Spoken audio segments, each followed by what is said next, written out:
Hello viewers, আসসালামু আলাইকুম। আজ আমি চলে আসলাম কুমারপাড়াতে। এখানেই তৈরি হয় মাটির কলসি, হাঁড়ি, দইয়ের খুঁটি এবং বাঙালির ঐতিহ্যবাহী বিভিন্ন তৈজসপত্র।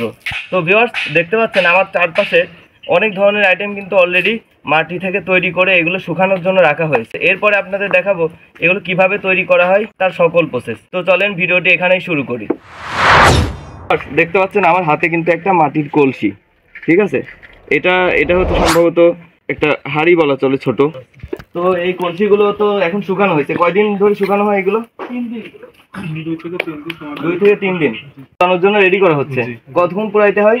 এগুলো 2 দিন সময় লাগে। 2 দিন সময় লাগে। এইগুলো তৈরি করতে কি ধরনের মাটি ব্যবহার করেন আপনারা? তৈরি করতে মাটি লাগে এঁটেল মাটি। এঁটেল মাটি, যেটা আসলে অনেক আঠালো হয়। এগুলো সবচেয়ে ভালো হয় কি এঁটেল মাটিতেই ভালো হয়। এরপরে এগুলো বাজারজাত করা হবে। তো আপনাদের এখানে কি কি ধরনের মাটির প্রোডাক্ট তৈরি করা হয়?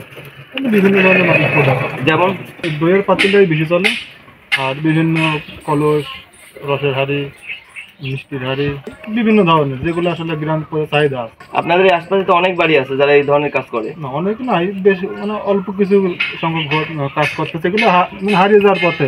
যে পরিমাণে পরিশ্রম, মূল্য হয় না, মূল্য পাওয়া যায় না। না, কিন্তু একসময় কিন্তু বাঙালির এইগুলোই ঐতিহ্য ছিল। বাঙালি এইগুলোতে রান্না করছে, এইগুলোতে খাবার খাইছে, সবকিছুই।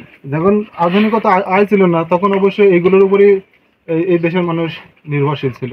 এখন আধুনিকতা ছোঁয়া পাওয়াতে এগুলো আস্তে আস্তে হারিয়ে যাচ্ছে। যে সিনিয়র কাকা আছে তিনি মূলত নিজে হাতে এগুলো তৈরি করেন। এই কাকার কাছে আমরা কথা বলবো। কেমন আছেন কাকা? ভালোই আছে। এই জিনিসগুলো কত বছর ধরে বানাচ্ছেন আপনি? আমার বানাই না, বছর 40 বছর। একসময় তো এগুলোর অনেক কদর ছিল। তো কেমন লাগে আপনি মাটির যে এই শৌখিন জিনিসগুলো তৈরি করেন? এটা তো এক ধরনের শিল্প, আপনার নিজে হাতে তৈরি। এই শিল্পের মূল্য নেই, খাটনি হিসেবে। এই দেন 2000 টাকা খড়ি। এটা পুরাইতে হবে এখন। ঠিক আছে কাকা, ধন্যবাদ। দেখতে পাচ্ছেন এখানে কিন্তু মাটি রাখা আছে। মূলত এটা তৈরির জন্য এঁটেল মাটির প্রয়োজন হয়। এখানে মাটি রাখা আছে, এই মাটিগুলো প্রসেস করে নিয়ে যাওয়া হচ্ছে। আমাদের চাচি নিজ হাতে এটা তৈরি করছে। চাচি, এটা কি তৈরি করছেন? এটা দইয়ের মালসা না? এগুলো হাতেই তৈরি হয়?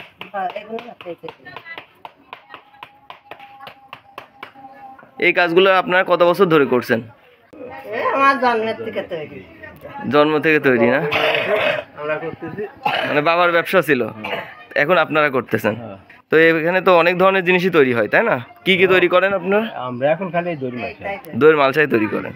তাছাড়া অন্য ধরনের মাল আগে হয়তো খুব কলস, হাঁড়ি, পাতিল, ব্যঞ্জন, খুল্লা সব কিছু তৈরি হতো। এগুলো আসলে নতুন আধুনিক জিনিসপত্র এসে এগুলোর চাহিদা আসলে কমে গেছে। সেই জন্য ওটা বানানি বাদ দিয়েছে, এখন নেয় না, দইয়ের মাংস দেয় নেয়। আচ্ছা ঠিক আছে কাকা, ধন্যবাদ।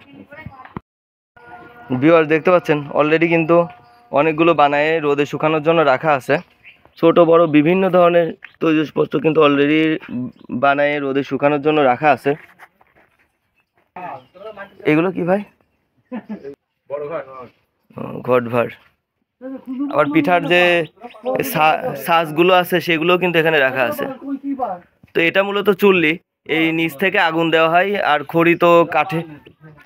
এই দেখেন এগুলো কিন্তু সাজানো হচ্ছে। মূলত কাঠই মূল উপকরণ।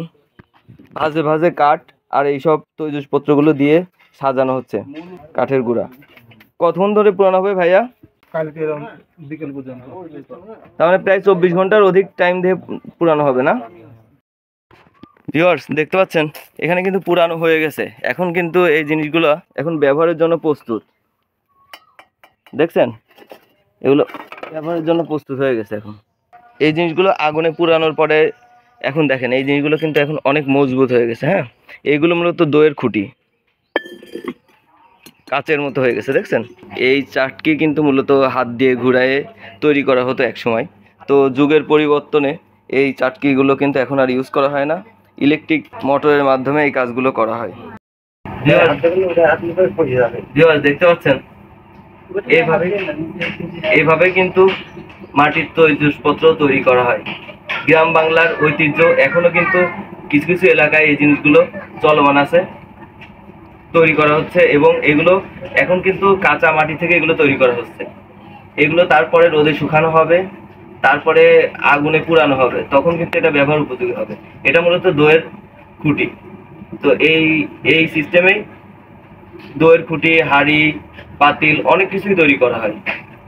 আর আগে যেই কাঠের ঘূর্ণিটা ছিল সেটা আর এখন নেই। যুগের পরিবর্তনে মোটরের মাধ্যমে কিন্তু এখন এই কাজগুলো করা হয়। তাতে অনেক সহজলভ্য হয়ে গেছে, কাজটাও অনেক সুবিধার হয়ে গেছে। তো ধন্যবাদ ভাই। এটা কি তৈরি হচ্ছে? এটা এটা হচ্ছে দইয়ের খুঁটি। দইয়ের খুঁটি না? এই মাটিগুলো কিভাবে তৈরি করা হয়েছে? এই মাটিগুলো আপনার মেশিনে ছানিয়েছে, তারপরে আমরাই হচ্ছে নিজে হাতে। ফিনিশিং করেছি। এটা মূলত তো কি মাটি দিয়ে তৈরি হয় এই জিনিসগুলো? তো আটা মাটি। আটা মাটি। এই নদী থেকে নিয়ে আসেন? না, এখন নদীর এই পুকুরের মাটি। পুকুরের মাটি। মাঠে দেয় সব। ও